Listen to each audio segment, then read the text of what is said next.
자, 우리가 원래 이번에 성경 해석학 시간이 11번인데 방학을 일찍 하는 바람에 한 번이 빠졌어요. 10번이고 이제 오늘과 다음 주 하면은 일단 이번 이 과목이 끝납니다.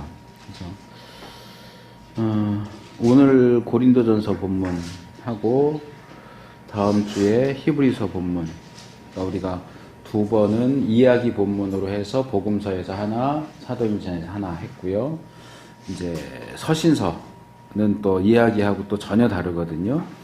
그래서 서신서를 두 번 다루고 원래 계획은 요한계시록에 나오는 내용을 좀 다루려고 그랬는데 그냥 서신서를 두 번 그냥 그렇게 하고 끝내는 것으로 하겠습니다. 그 이야기 본문은 우리가 두 번 살펴봤지만 기본적으로 어떤 뭐 배경적인 부분을 다루는 것이나 이제 이런 것들이 중요합니다. 그러니까 고고학적인 것 또는 역사적이고 관습적인 그런 것들 우리가 이제 교재에서 배웠던 것처럼 배경적인 부분을 기본적으로 충분히 알아야 하고 그 다음에 이제 본문이 어떻게 되어 있는가, 구문에 대한 것, 본문 자체의 모르는 단어라든가 또 본문에 기록된 내용이 정확하게 무엇을 가리키는가 하는 것을 보고 그 다음에 이제 문학적인 측면에서 이제 앞뒤 문맥에서 어떻게 연결되는가, 이 이야기가 왜 하필이면 이 자리에 있는가, 앞에는 어떤 내용이 나오고 뒤에는 어떤 내용이 나오고 이런 것들을 어떤 문맥적으로 살펴보는 것도 중요하고 그 다음에 이제 최종적으로 이것이 신학적으로 우리에게 무엇을 가르치는가, 그러니까 뭐 하나님에 대해서 또 우리가 하나님을 대하는 데 있어서 어떻게 할까, 그런 것들까지 이제 해석에서는 거기까지 보고요. 이제 그 다음에는 이제 적용이죠.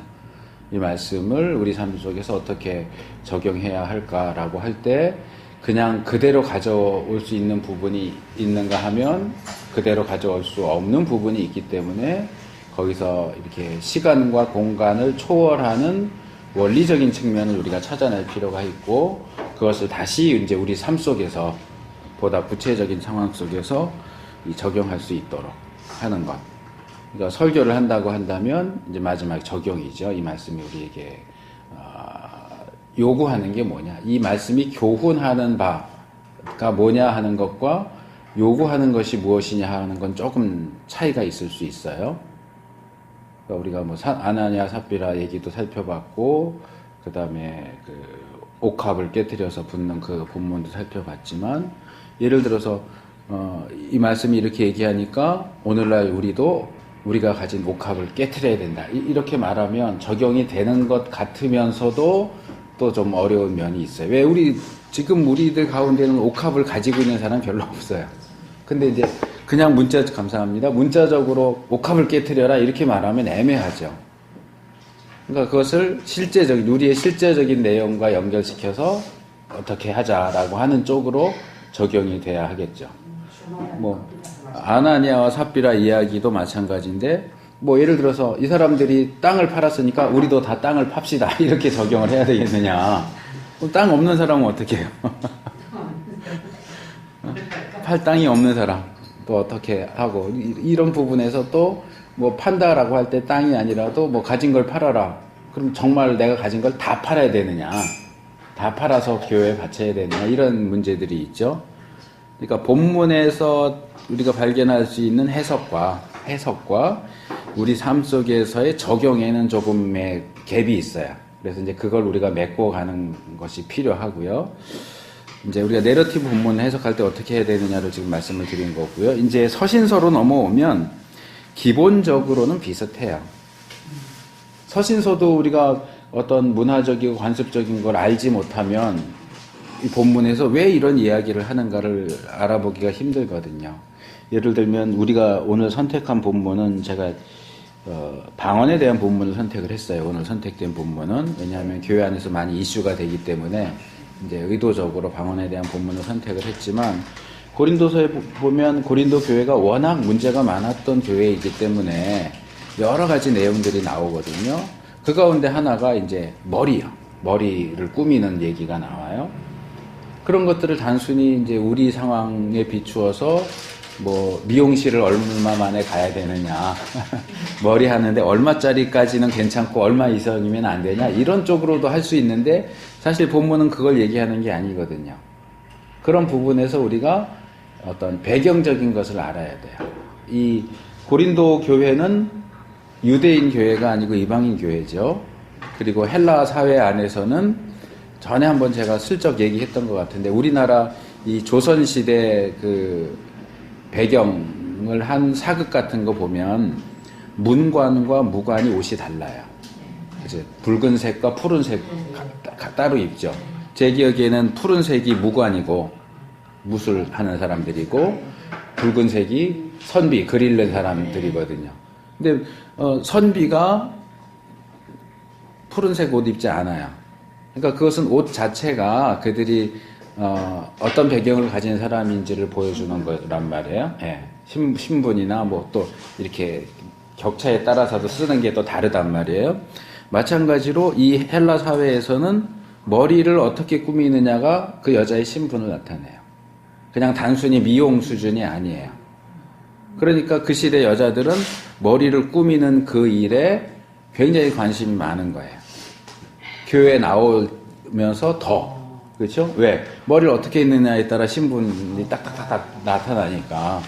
그러니까 이제 그런 배경 속에서 얘기하는데 그런 배경을 모르면 본문을 오해할 수밖에 없단 말이에요. 처음에. 네. 우리 학교 다닐 때요. 네. 머리를 1학년은 단발하고 2학년은 묶고 3학년은 닦고 여기 그래? 한국여고가 그랬거든요. 그거랑 비슷한 거예요. 예. 학년 표시 네. 거든요. 우리 학교는 다 이렇게 했는데 한국여고는 그렇게 했어요. 뭐 저는 워낙 젊은 세대라서 그 세대 얘기 몰라요. 머리를 그렇게 2학년 2번 닦고 5cm, 응. 3학년 3번인가 4번 닦고 몇 cm 있어. 딱 구경이지. 어쨌든 이제 그런 요소들을 우리가 그 배경적인 것을 서신서를 읽는 데 있어서도 마찬가지. 이 사람들한테는 아주 당연하고 자연스러운 건데 우린 모른단 말이에요, 그거를. 처음 들었어, 진짜 예. 그 얘기. 지금. 대부분 잘 모르죠. 머리로 예. 그렇게 한다는 건 몰랐죠. 그러니까 그만큼 본문 연구를 안 하는 거예요. 성경 본문을 배경과 연결시켜서 연구를 해야 되는데 그런 걸 안 하니까 모를 수밖에 없죠. 성경만 읽어갖고선 모르잖아요. 그런 건. 배경적인 요소는. 사회적이고 문화적이고 종교적인 관습이나 풍습을 알아야 돼요. 그러니까 전에 책할 때 제가 쭉 소개시켜드렸잖아요. 그런 배경 연구할 때 도움이 되는 책들. 아니면은 전에 그 말씀드렸던 한 권인가 두 권으로 나온 그 배경 주석. 그 정도만 있어도 뭐 자세하게는 안 나오지만 최소한 지적은 해줄 테니까. 아니면은 저도 이제 몇 년 전에 저희 앞 집사람이 생일 선물이라고 성경책을 사줬는데 지금은 이름이 바뀐 것 같기도 하고 제가 가진 건 연대기 성경인가? 스페셜 성경인가? 뭐 그런 게 있는데 그 미국 쪽에서 나온 고고학적인 자료들을 참고 자료로 이렇게 모아놓은 성경을 번역한 게 있어요. 그러니까 그것도 꽤 유용할 수 있어요. 뭐 주석까지 안 사도 보면 고고학적인 자료들, 배경적인 것들에 집중해서 이 스터디 바이블인데 여기 들어가는 내용이 그런 내용들로 주로 이제 채워져 있는 성경이 있어요. 연대기 성경.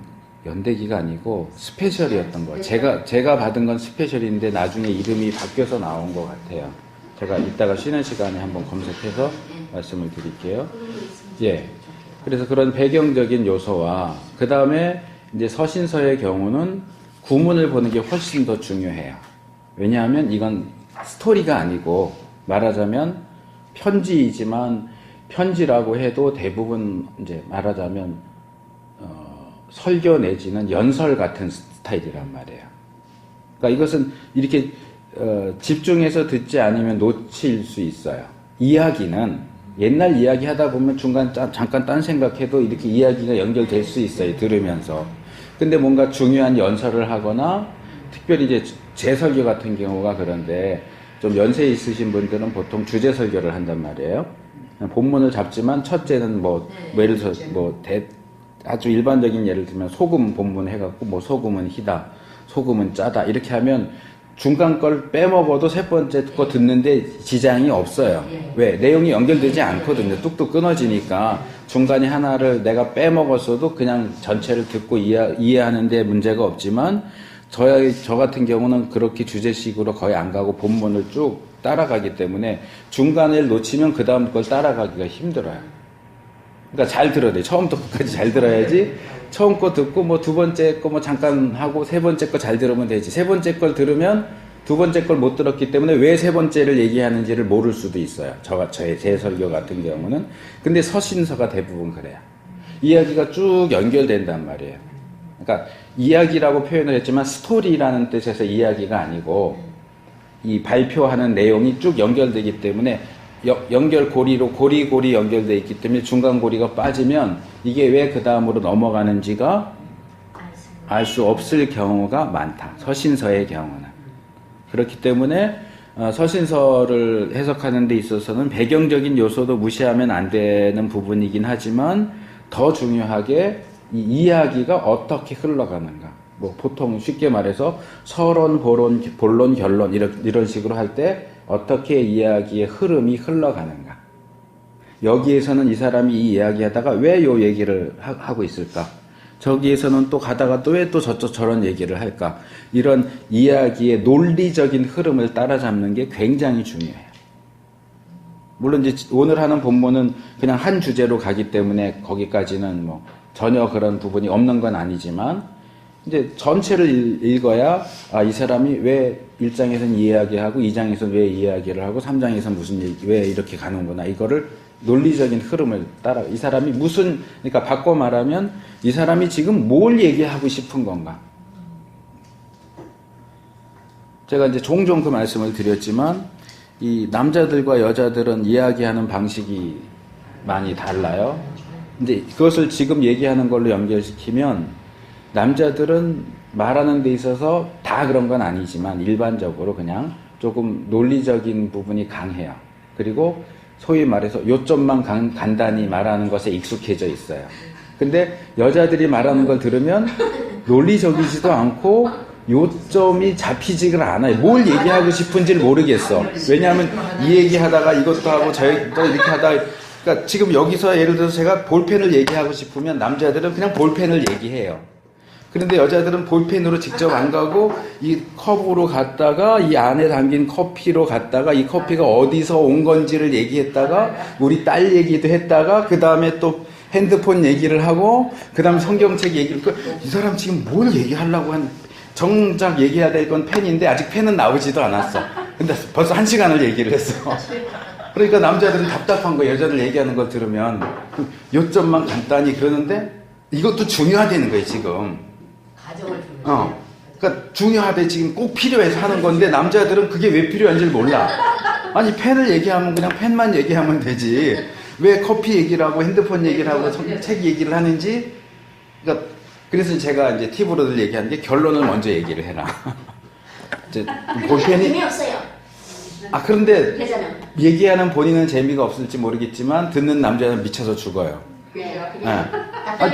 난 지금 펜이 어쨌는지를 듣고 싶은데 이 얘기 서론이 너무 긴 거야. 그러니까 결론이 펜이 뭐렇다 그런데 이게 왜 그러냐 하면 하고 그 다음에 얘기하면 결론이 이렇게 났으니까 그 다음에 이제 왜 그런지 과정을 듣자 이러고 들으면 조금 편한데 결론이 안 난 상태에서 그렇게 막 얘기를 하면 따라잡는 게 상당히 힘들거든요.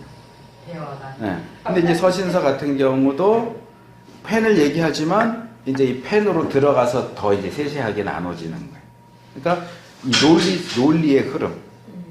이렇게 가다가 왜 뭔가를 적극적으로 주장하고 또 그 다음 왜 뭔가를 누가 뭐라고 한 것도 아닌데 왜 그걸 또 어떤 이야기를 반박을 하고 있는지 이런 논리적인 흐름을 따라잡는 것. 그게 굉장히 중요합니다.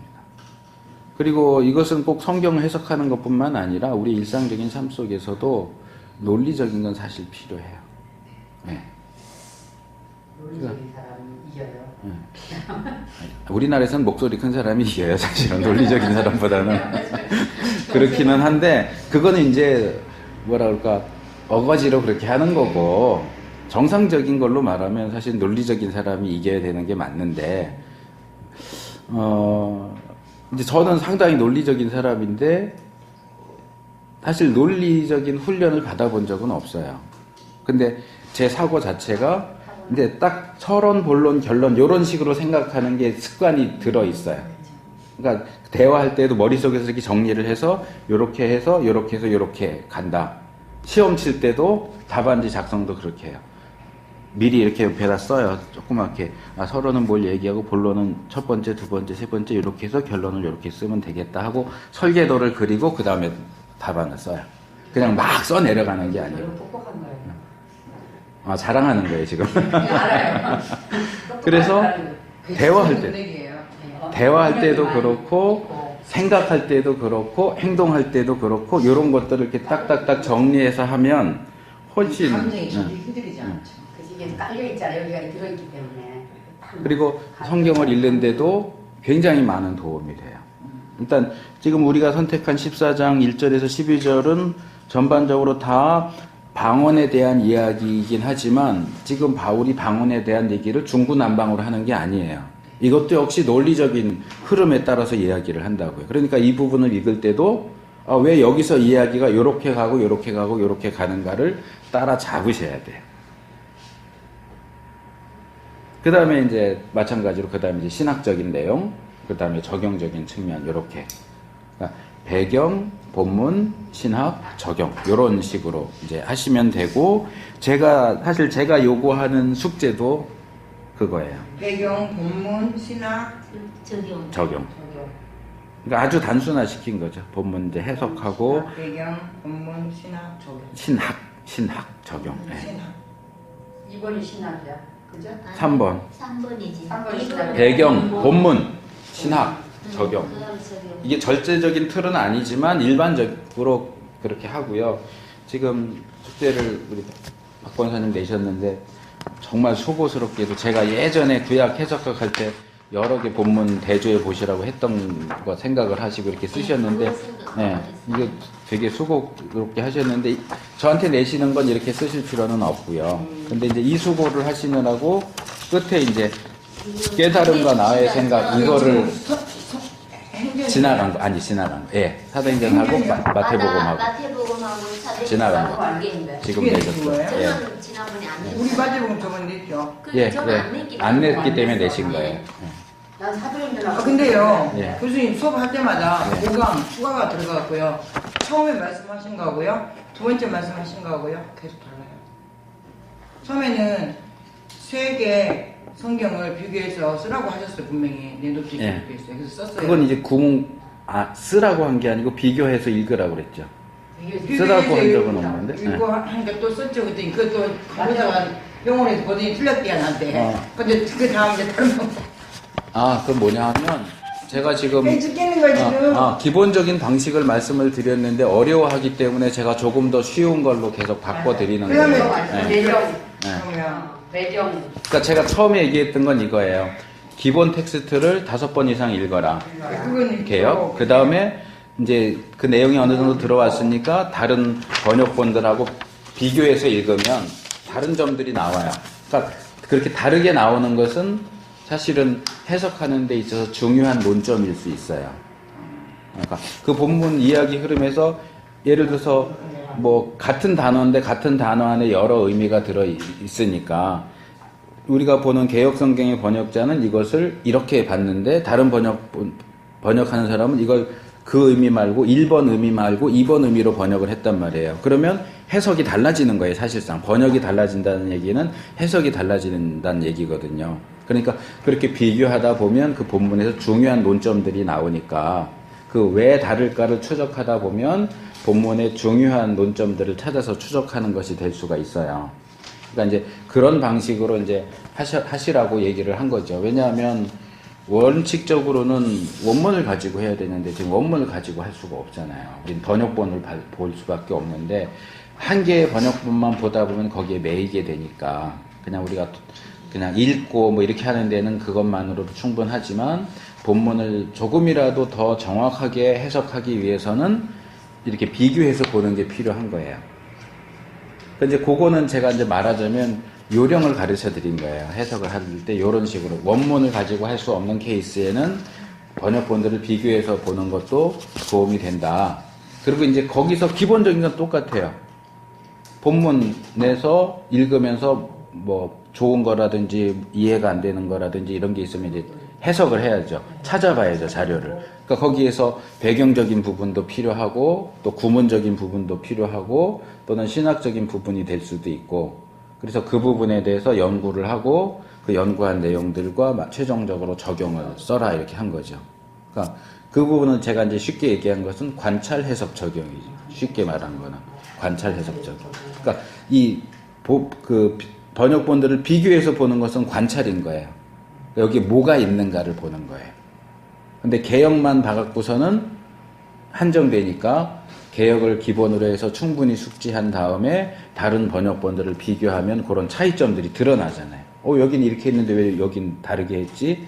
그러니까 그럴 때 그런 관찰 과정을 통해서 이제 해석으로 넘어갈 때 뭐가 필요하는지는 각각 다르니까 배경에 대한 게 더 필요할 수도 있고 구문에 대한 게 더 필요할 수도 있고 또는 신학적인 문제일 수도 있고 하니까 해석에는 그게 다 들어가는 거고 그 다음에 이제 적용. 그냥 우리가 설교를 하거나 가르칠 때는 그게 필요하니까 이제 그렇게 했던 거고 이제 그 다음에 이제 아마 사모님 안 계실 때 어렵다고 그래서 제가 그때 관찰 해석 적용으로 말씀을 드렸던 거예요. 그때 제가 근데 다른 얘기가 아니에요, 사실은. 이 번역본 비교는 관찰에 들어가는 거예요. 관찰에 들어가는 하나의 힌트인 거고. 그리고 이제 지금 또 이렇게 권사님도 이렇게 해오셨기 때문에 제가 다시 이제 다시 정리해서 말씀을 드리는 거예요. 그러니까 기본적으로 가장 쉬운 틀은 관찰 해석 적용이에요. 근데 관찰을 어떻게 할 것이냐, 해석을 어떻게 할 것이냐죠. 교수님 수준에 맞춰서 배우려니까 우리가 못 따라가는 거야 지금. 관찰을 한다는 것은 본문을 자꾸 읽어야 되는 거예요.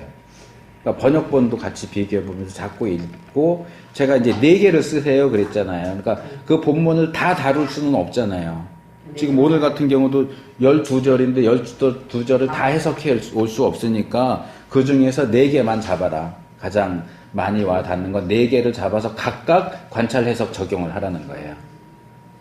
그러니까 여기서 본문을 이렇게 쓰시고 하나만 이렇게 나의 깨달음과 생각해서 하나만 쓰면 안 되고 요거를 4개를 하시라는 얘기예요. 예. 저는 2개만 있어요. 2개. 그러니까 제가 기본 요구는 그거예요. 4개가. 해당 본문에서 4개를 내 절이 아니라 내 절 아니어도 상관없어요. 4가지 주제. 가지. 4가지. 뭐 절일 수도 있고 하지만 절로 하면 또 내용이 많이 들어. 그 중에 또 그 안에서 또 많이 나올 수 있으니까 4개. 이게 배우다가 다 끝나지. 4개를 각각 관찰 해석 적용해갖고 4개를 써내라는 거예요. 이게 참 의사소통이 어려워. 어쨌든 안 하신 건 다 해서 내세요. 다음 주가 마지막 시간이니까. 2개씩밖에 안 했어요. 근데 뭐 2개밖에 안 했어요. 일단 뭐 오늘 거 빼고 내세요. 일단 드릴게요. 예, 오늘 건 이따가 주시고. 예. 그러니까 이건 커리큘럼 문제일 수도 있는데 일단 제가 우리 해석학은 계속 지금 바뀌었단 말이에요. 제가 3번째 하는 거잖아요. 그러니까 처음엔 제가 여기 처음 왔을 때 해석학 이제 했던 건데 그건 넘어가고 그 다음에 이제 커리큘럼 완전히 싹 갈아엎고서 이제 구약 해석학 2학기, 신약 해석학 2학기 이렇게 한 게 지금 원래는 신약 해석학은 다른 분이 하셔야 되는데 지금 제가 다시 이제 하느라고 제가 이번에 이걸 이제 성경 해석학 2라고 한 게 이제 앞에 한 게 구약 해석학이고 이번에 하는 건 이제 신약 해석학인데 신약 해석학이라고 붙이기가 그래서 제가 성경 해석학 2 그렇게 한 거예요. 그래서 원래는 구약 해석학 2학기, 신약 해석학 2학기를 해야 되는데 나중에 그게 그냥 성경 해석학이 4학기로 써 있어서 제가 그러면 이걸 성경 해석학을 4학기씩 할 필요는 없으니까 구약 신약은 제가 생각을 안 하고 4학기 할 필요가 없으니까 그러면 성경 형성사를 2학기 하고 해석학을 2학기 하면 되겠다 해서 처음에 성경 형성사를 2학기를 하려고 그랬는데 중간에 알고 보니까 이게 구약 신약으로 나눠진 거였고 그냥 다가 해석학이 아니라는 거예요. 그래서 그럼 제 시간은 2학기밖에 없잖아요. 그래서 어쩔 수 없이 형성사를 1학기로 한 거예요. 원래 2학기 하려고 그랬던 거를 1학기로 묶고 아주 간단한 지난번 얇은 책으로 구약 해석학을 1학기에 한 거예요. 1학기에 했지만 원래는 그 책만 해도 되는데 이론만 하는 것보다는 실천이 필요하다고 생각이 돼서 제가 이론을 앞쪽으로 한 3분의 2 정도 하고 뒤에 몇 시간을 본문을 다뤘잖아요. 그리고 이번도 이제 2학기로 했지만 같은 형식을 한 거예요, 사실은. 이론을 한 3분의 2 정도 하고 나머지를 이제 본문 우리가 5번 하려고 했던 건데. 공부하는 건 굉장히 실천에 적용을 준비하는 거 좋은 거 같아요. 근데 이제 우리가 잘 적용을 못하니까 더 도움이 될 수 있는데 이게 훈련이 되면은 이론적인 부분을 다루지 않고 해석만 다루면 그냥 제가 해석을 해드리는 것에 끝나요. 그렇죠. 그랬기 때문에 이론적인 부분은 먼저 한 거고, 그러니까 원칙대로 하면 제일 좋은 건 이거예요. 한 학기는 이론하고 한 학기는 실천하면 돼요. 그러니까 한 학기는 어떻게 해석할 것인가 이론에 대한 걸 그냥 한 학기만 배우고 다른 한 학기는 계속 본문을 붙들고 씨름을 하면 그게 훨씬 도움이 되는데, 이제 제 기본적인 커리큘럼이나 제 생각은 일단은 그냥 해석학이니까 이론 부분을 다루고 끝에는 이제 적용, 실체하는 것만 이제 조금씩 다루자. 한 본문씩 말하자면 샘플로 다루자 해갖고 이렇게 제가 이제 짠 거죠. 구체적인 내용을. 근데 이제 여러분들이 실제로 그 본문을 붙잡고 해석하는 게 더 필요하다면 사실은 이제 뭐 다음에 또 해석학을 할 기회가 되면 그렇게 할 수도 있겠죠. 그냥 이론은 한 학기에 딱 몰아붙이고 한 학기는 그냥 계속 본문 실제로 붙잡고 하는 훈련을 하면 그게 훨씬 여러분들한테는 도움이 될 수 있겠죠. 예. 근데 이제 일단 지금은 이렇게 됐으니까. 그러니까, 일단은 본문을 해석하는 것은 쉽진 않아요. 기본적으로 어려워요. 교수님 말씀하신 거 이번에 나도 오늘도 이렇게 했단 말이에요. 내가 이제는 뭐 네 가지야. 저도 어려워요. 그러니까 하나를 하신 거죠. 이제 요게 하나인 거예요. 저는 이게 4개가 들어있게. 이게 하나라는 거잖아요. 그렇죠. 지금 말씀하시는 거 예. 보니까 이걸 4개 하라는 거 그러면 양이 엄청 많은데. 아니, 그러니까 연구는 하시고 저한테 내시는 건 좀 압축해서 내셔도 돼요. 그래도 4개 하면은 아이고 2장이 나오겠네. 반, 그죠? 근데 지금 저는 전체 본문을 이 시간에 다 다루잖아요. 그러니까 그 중에서 이제 잘라갖고 이제 토막토막 4개를 하시라는 얘기죠. 알겠습니다. 네. 그러니까 이거를 무슨 페이퍼 내듯이 길게 하시진 않아도 돼요. 지금 하신 것 정도면 이것의 한 2배 정도로 느리면 이제 그게 기말고사 시험인 거죠. 제가 기말고사는 시험으로 안 치고 이거 해석학 같은 경우는 이번 학기는 좀 실전 본문 해석이 많기 때문에 이번 기말고사는 시험으로 안 보고 페이퍼를 할 건데 지금처럼 본문 하나 잡아서 그러니까 짧게 잡으셔도 돼요. 그래서 지금 자의적으로 잡았어요. 예, 신약에서 예, 신약에서 자유로 그냥 정하세요 본인이. 예, 알아서 본문을 본문 하나 정하는데 제가 지금 간단하게 한 것을 4개를 내라고 그랬잖아요. 그러니까 4개를 하지 말고 하나만 하세요. 하나만 하니까 대신 분량이 많아져야 되겠죠. 연구를 더 많이 해야 되겠죠. 그러니까 본문을 길게 잡지 말고 짧게 잡는 게 유리하겠죠. 그렇죠. 한 절로 하셔도 되고 2절로 하셔도 되고. 예. 본문을 하나 선택해서 본문 관찰, 해석, 적용. 그러니까 그걸 위한 연구한 내용들도 적으시고 끝에 이제 하나 추가하면은 설교 계획은 지난번에도 했던 거죠. 전에 역사서 할 때도 제가 그런 식으로 하시라고 그랬잖아요. 예, 제가 끝에 내가 이 본문으로 설교를 한다면은 어떤 제목으로 대지는 어떻게, 소지는 어떻게, 적용은 어떻게 하겠다. 설교를 작성하는 게 아니에요. 계획이에요. 설교 계획. 예, 설교 계획을 제일 끝에. 대지, 소지, 예, 돼지. 적용까지. 돼지. 교수님, 조심해야 그러니까 내가 이 본문으로 우리 교회에서 설교를 한다면 어떤 식으로 하겠다. 일단 이 본문에서 제목 잡는 것도 중요해요. 내가 돼지, 소지. 이야기하고자 하는 것을 딱 보여주는 것이어야 되니까 제목부터 잡고. 제목, 그 다음에 첫 번째 돼지, 두 번째 돼지, 세 번째 돼지. 뭐 돼지 안에 소지까지 넣으셔도 되고 안 넣으셔도 되고. 그러니까 몇 절에서는 무슨 내용을 얘기할 거고, 몇 절에 두 번째 돼지 몇 절부터 몇 절은 무슨 얘기를 할 거고. 이렇게 돼지 잡으시고 끝에 적용. 교회로서 또는 성도 개인으로서 어떻게 이 말씀을 어떻게 적용해야 할까. 그러니까 이게 이제 그 앞에 나오는 내용을 다 거기다 이제 넣는 거죠.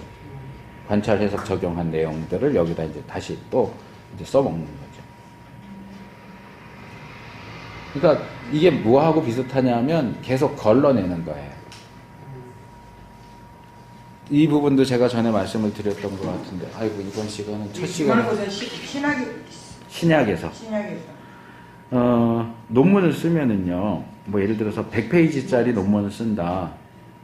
그러면 내가 책을 읽고 쓰는 글이 100페이지로 딱 맞춰지는 게 아니에요. 책은 내가 100페이지를 쓰려면 최소한 1000페이지, 2000페이지를 읽어야 돼요. 왜? 쓴 내용 그대로 갖다 쓰는 게 아니니까 이해하고 내가 내 말로 바꿔서 써야 되니까 예를 들면 이건 뭐 실제 비율은 아니지만 예를 들자면 100페이지짜리 논문을 쓰려면 2000페이지, 3000페이지를 읽어야 되고요. 그걸 내가 자료로 해갖고 만들면 한 300페이지는 나와요. 그러면 그 300페이지를 다시 줄여서 100페이지로 쓰는 거예요. 그게 그냥 보면 그냥 쑥쑥 나오는 게 아니에요. 우리 같은 저 가질 게 무지. 그러니까 우리 본문도 마찬가지예요.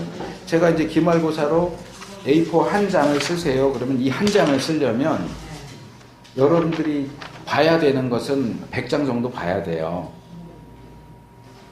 뭐 꼭 문자적으로 100장을 보라는 건 아닌데 성경도 찾아봐야 되고 주석도 찾아봐야 되고 배경적인 것도 찾아봐야 되고 신학적인 것도 찾아봐야 되고 그러니까 한 100페이지 정도를 읽어야 되고 그래서 요약하고 정리한 내용은 뭐 한 5페이지에서 10페이지 정도 나오겠죠. 그러니까 그런 것들을 아까워하지 말고 그래서 제가 이제 이런 거 할 때는 좀 컴퓨터로 하시면 좋다 그랬는데 컴퓨터 안 되면 노트로 쓰세요. 노트 가지고 계시면 되잖아요. 그러면 거기에는 여러 가지가 있을 거고 언제든지 거기서 내가 또 설교할 수 있는 자료가 나오는데 그 중에서 하나만 뽑아서 한 장짜리를 써서 내시라는 얘기예요. 그러니까 내가 그 작업을 하면서 연구한 뭐 10페이지 또는 5페이지짜리 내용은 그건 내 자산인 거예요. 그건 언제든지 내가 또 다른 경우에도 쓸 수 있는 거니까 내가 이렇게 했는데 한 장만 내기 아까워할 필요 없어요. 네. 어쨌든 그건 내 거잖아요. 내가 연구한 내 자료니까 그런 것들이 쌓여지는 게 그게 내공이 쌓이는 거예요. 네. 그러니까 그 훈련을 하는 거니까 그렇게 해서 지금 뭐 이제 다음 주 한 번 남았지만 저한테 내시는 4개 내라고 그랬잖아요. 이거 한 절반 하나는 요거 절반 정도 분량만 쓰셔도 돼요. 네. 네. 그러니까 아니, 많이 안 쓰셔도 돼요. 지금 하나를 이만큼 쓰셨거든요. 그러니까 이렇게 늘리는 것은 기말고사 페이퍼 낼 때 늘리면 돼요. 이렇게 그러니까 지금 요거 하나를 늘려서 앞뒤로. 반 페이지 정도 하면 된다. 그렇죠. 하나를 반 정도 그러니까 하시면 네 돼요. 문제 하면 그러니까 4개 하면 한 장. 앞뒤 한 장. 앞뒤 한 장. 2분의 1, 2분의 1, 2분의 1, 2분의 1. 예. 그러니까 그런 식으로 해서 4개를 제가 요구를 한 거고요. 기말고사는 요 하나가 앞뒤 한 장. 여기 이제 이만큼은 설교 계획까지 해가지고. 그렇게. 앞뒤 한 장이요? 예. 앞뒤로 없으니까 이렇게 해야 돼. 앞뒤 한 장. 예. 되셨죠? 그러면 하나 문제 이런 식으로 하면 돼요? 예, 기말고사. 잘못되잖아.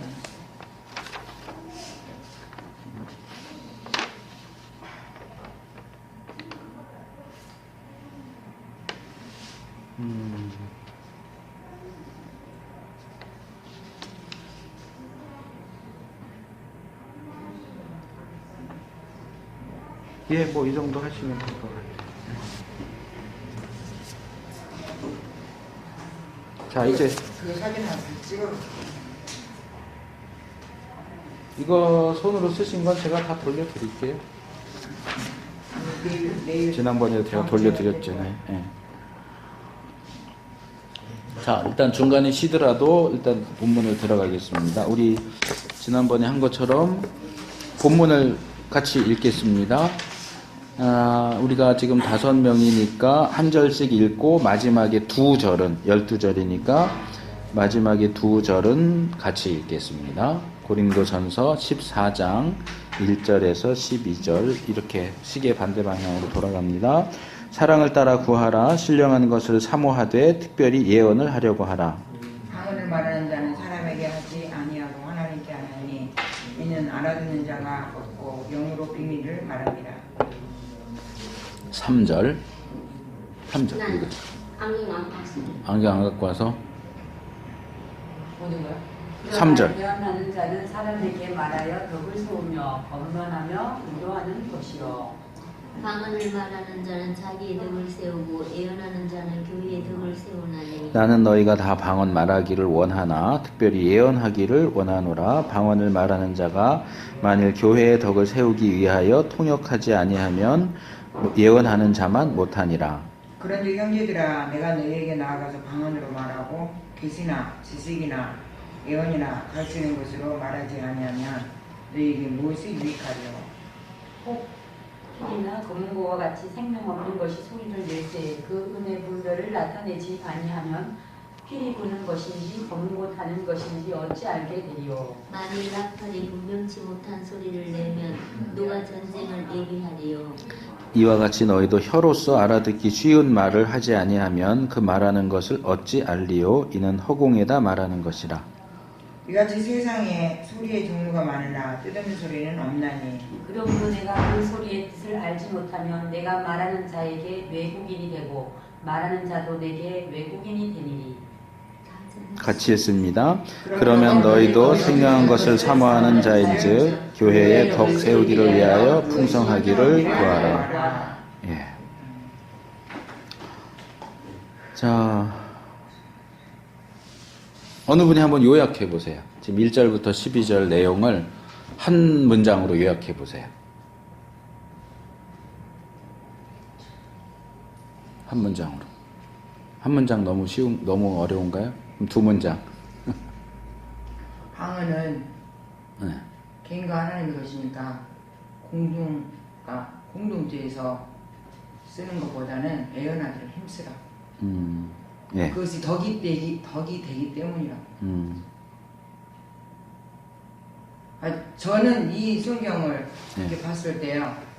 그때 고린도 교인들이 공동체에서 같이 할 때 그 교회 생활할 때 기도할 때나 이럴 때 방언을 써버린 것 같아요. 방언 받지 않는 사람도 네. 있는데 그러니까 거기 소리에도 비위가 됐고 알아듣지 못한다고 말하고.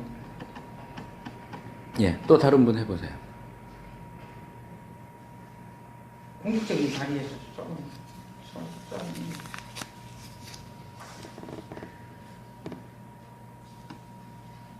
방언과 예언과 모든 것이 그 성도에 있는데 덕이 되도록 믿음 생활하라. 예. 또요. 가만히 있으면 넘어갈 거라고 생각하시면 안 돼요. 다 시킬 거예요. 몇 명 되지도 않는데 한 20명 되면은 골라서 하지 4명밖에 안 되는데 빨리 하세요.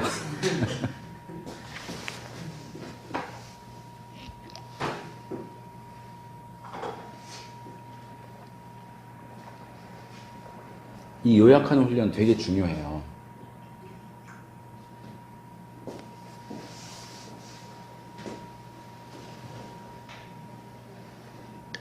신령한 것을 사모하라. 신령한 것을 사모하라. 예언하기. 예언하기가 사모하라. 자, 한 분 남았습니다. 예언이도 중요하다. 예언이 중요하다. 예언해도 방언보다 예언해도. 사실 제가 여기 12절에서 끊기는 했지만 지금 이 방언에 대한 얘기가 거의 14장 전체예요. 40절 내용, 40절까지 다 나와요. 그러니까 사실은 이걸 다 다뤄야 되는데 내일도 봐도 네, 계속 방언. 예언에다가 더 집중하라. 집중하라는 거. 갑자기 방언이 되게 가치가 떨어져 보였어요. 방언 가치가. 그냥 하나님 주신 건 주신 건데 선물로.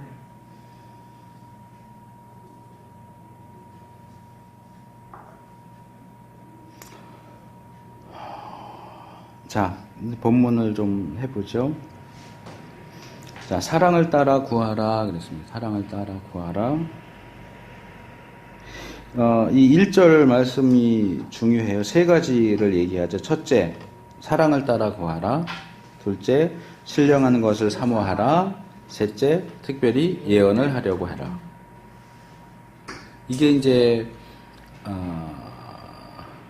저희가 이제 공부를 하다 보면 교수님들이 그런 얘기를 하는데, 이제 미국에서 나오는 책과 영국에서 나오는 책이 뭐 비슷한 점도 있고 차이가 나는 점도 있는데, 제가 지금 정확히 기억하는 건지는 모르겠는데, 이게 꼭 미국과 영국의 차이라기보다는 글 쓰는 사람의 차이인데요. 어떤 책을 보면 쭉 얘기하다가 끝에 요약을 하는 사람이 있어요. 어떤 사람은 처음에 요약을 하고 그리고 쭉 얘기하는 스타일이 있어요. 그러니까 그 책을 계속 보면, 아, 이 사람은 끝에 요약을 하는 스타일이구나. 이 사람은 처음에 얘기를 하는구나. 이거를 이제 파악을 하면 책을 읽기가 쉬워지죠. 그거는 뭐 꼭 영어뿐만 아니라 뭐 한글로 된 책도 마찬가지일 거예요. 그러니까 어떤 사람은 시작하면서부터 내가 무슨 얘기를 하려고 한다. 내가 지금 여기서 이 얘기를 할 거야 라고 하고 밝히고 이야기를 풀어가는 사람이 있는가 하면, 그냥 쭉 얘기하다가 끝에 가서 그래서 이렇다는 얘기다. 결론적으로 이렇다는 얘기다. 이렇게 하는 사람이 있어요. 근데 이제 이 본문 같은 경우에 결론을 먼저 얘기하는 거지. 거의 핵심이라고 말할 수 있는 부분이 1절에 딱 나와버려요. 다 나왔어요. 네. 자, 이 세 가지를 한번 생각을 해봐요. 자, 사랑을 따라 구하라. 왜 갑자기 사랑을 따라 구하라가 나올까요? 근데 제가 지금 갑자기라는 표현을 썼지만 그 표현이 맞진 않아요. 네, 왜요?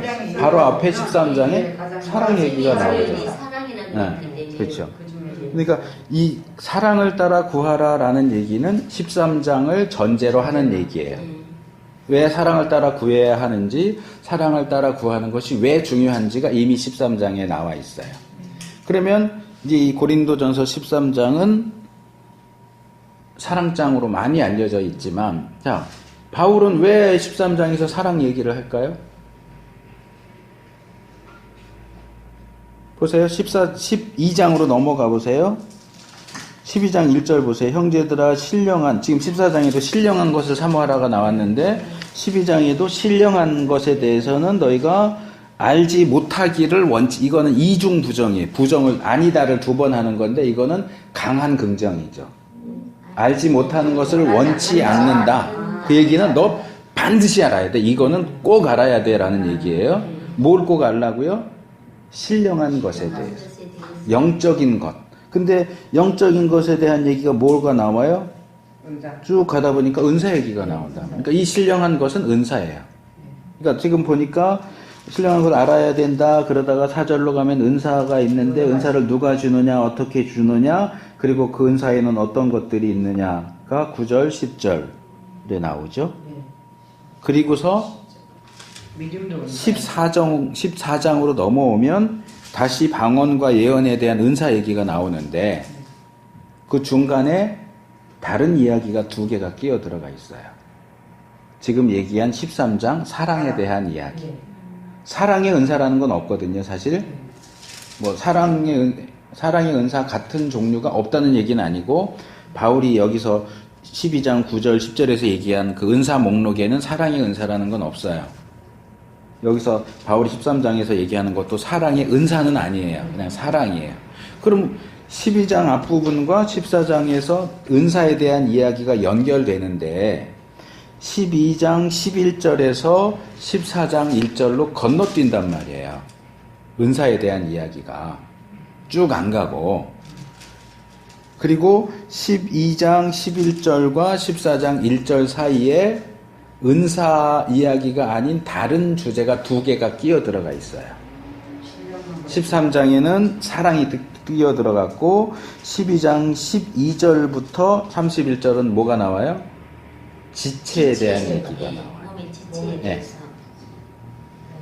자, 제가 아까 얘기하면서 서신서를 읽을 땐 특별히 논리적인 흐름이 어떻게 가는가를 주의해서 보십시오라고 얘기를 했어요. 이게 이제 그런 케이스예요. 근데 대부분 서신서는 다 그래요. 이런 흐름을 보셔야 돼요. 자, 제가 좀 멀게 있지만 쓸게요. 자, 12장 1절에서 12절은 은사예요. 그리고 14장 1절에서 40절도 은사예요. 은사인데 여기서는 특별히 방언과 예언에 초점을 맞추고 있어요. 그렇죠? 그리고 여기는 이제 은사 전반, 은사에 대한 일반적인 이야기를 하는데, 그러면 이렇게 쭉 연결되면 되는데 여기서 단절이 생긴다는 거예요. 여기서 이렇게 건너뛰어서 일로 가요. 이렇게 가고 있어요. 그럼 여기서 우리가 질문을 던져야 되겠죠. 여기 왜 건너뛰고 있지? 그냥 이렇게 넘어가는 게 아주 자연스러워 보이는데 건너뛰고 있어요. 근데 이 중간에 두 개의 내용이 끼어 들어간다는 거죠. 12장 13절부터 몇 절이죠? 마지막 절이 31절? 12장 마지막 절 31절. 네, 31절은 지체에 대한 내용만 있는 건 아닌데 그 끝에 가면 이제 은사에 대한 얘기 또 얘기해. 더 좋은 은사를 내가 보여주겠다라고 얘기하죠. 그러니까 이 지체 끝에 은사에 대한 얘기가 살짝 들어가요. 그 다음에 13장 전체는 사랑에 대한 얘기인데 이 사랑에 대한 앞부분에 은사에 대한 언급이 살짝 나와요. 이게 연결고리가 되는 거예요. 내가 최고의 은사를 보이리라, 방언을 하더라도 뭐하라도 이런저러한 은사가 있을지라도 그거보다 사랑이 최고다. 그러면서 1절로 넘어가면 사랑을 따라 구하라가 나와요. 사랑을 내포하는 사. 네? 사랑을 내포하는 은사라고 할 수도 있고요. 그거는 이제 우리가 어떻게 보느냐에 따라 다르겠죠. 이제 1절에 세 가지가 나왔죠. 그 다음에 신령한 것을 사모하라, 예언하기를 사모해라. 그러니까 신령한 것은 이거하고 연결되는 거죠. 여기 12장 1절에 저희가 신령한 것에 대해서 알지 못하는 것을 원치 아니합니다. 그러니까 이야기의 흐름이 은사 A, 은사 B, 은사에 대한 내용이 둘로 나눠져 있어요. 그리고 그 은사에 대한 내용 가운데 지체에 대한 내용과 사랑에 대한 내용이 나와 있어요. 그런데 이게 이 은사하고는 다른 내용처럼 보이지만 아까 얘기한 것처럼 지체에 대한 내용 중에도 사랑에 대한 내용 중에서도 은사에 대한 언급이 살짝 나와요. 왜요? 이 지체와 사랑은 은사와 전혀 관계없는 내용이 아니라는 거예요. 은사와 관계 있어요. 은사 때문에 이 이야기를 하는 거예요. 지체에 대한 이야기 자체, 사랑에 대한 이야기 자체를 하는 게 목적이 아니고 이 지체를 은사와 연결시켜서 얘기하고 사랑을 은사와 관련시켜서 얘기하려고 하는 거예요. 그러니까 우리가 볼 때는 여기가 은사 A, 은사에 대한 이야기, 여기 B, 은사에 대한 이야기 그냥 이렇게 넘어가면 자연스럽고 쉬울 텐데 왜 중간에 두 개의 내용을 집어넣었지? 방해되게, 읽는데 방해되게.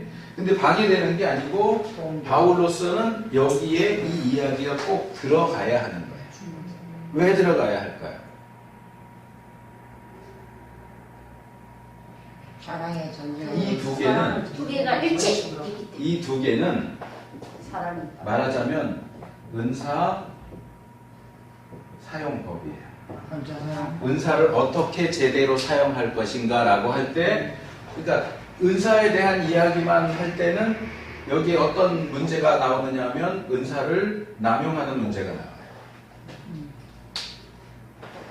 은사를 잘못 사용할 가능성이 많단 말이에요. 그렇기 때문에 은사에 대한 이야기를 하는 중간에 이거 말하자면 이게 정확한 건 아니지만 우리가 이제 상상하고 추측을 하는 거 할 수 있는데 바울이 지금 고린도 교인들에게 내가 너희들 이 은사에 대한 거는 잘 알아야 돼 해서 은사에 대한 이야기를 하다 보니까 한편으로 딴 생각이 드는 거예요. 이게 이 사람들이 이렇게 문제 많은 사람들인데 이 은사를 잘못 사용하면 안 되는데 이 은사를 제대로 은사에 대한 올바른 이해를 심어주고 다시 은사에 대한 얘기를 해야 되겠다.